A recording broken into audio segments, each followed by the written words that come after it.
Je suis un redoutable prédateur. Je suis un peu plus gros qu'une souris. J'ai traversé tout l'océan Pacifique. Je suis le rat du Pacifique. Ce petit rongeur aux allures familières a su s'adapter au paysage du Caillou de façon si exceptionnelle qu'on le trouve partout. Près des hommes et des cultures, dans les forêts, en bord de mer et même au sommet du Mont Panier. Savez-vous qu'il existe un point commun entre le rat du Pacifique et le dieu Vishnu? Tous les deux sont des Indiens.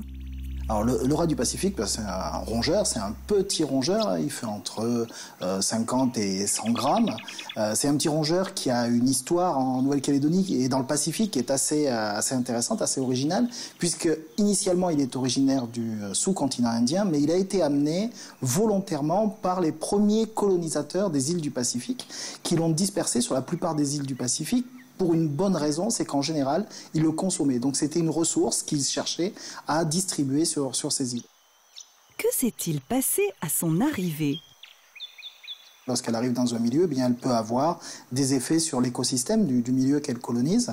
Le rat du Pacifique étant une espèce omnivore qui consomme des plantes, des reptiles, des insectes, eh bien, elle peut avoir donc des impacts sur toute une gamme de la faune et de la flore qu'on trouve dans les écosystèmes calédoniens, y compris même des oiseaux. Et on sait que sur d'autres îles du Pacifique, où cette espèce a également été introduite très anciennement, elle a entraîné la disparition de plusieurs dizaines d'espèces d'oiseaux qui étaient endémiques de ces îles du Pacifique. Comment le contrôler ?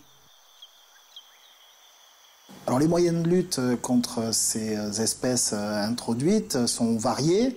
S'il s'agit d'agir très localement, eh bien simple utilisation de piégeage peut suffire pour éliminer une population. S'il s'agit d'agir à plus grande échelle, en général il faut utiliser des méthodes de type empoisonnement, alors ce qui pose un certain nombre de problèmes bien sûr sur l'écosystème, mais bien évidemment la gestion et donc le contrôle de ces espèces va devenir ou est devenu maintenant une priorité pour les gestionnaires de l'environnement pour préserver la biodiversité locale.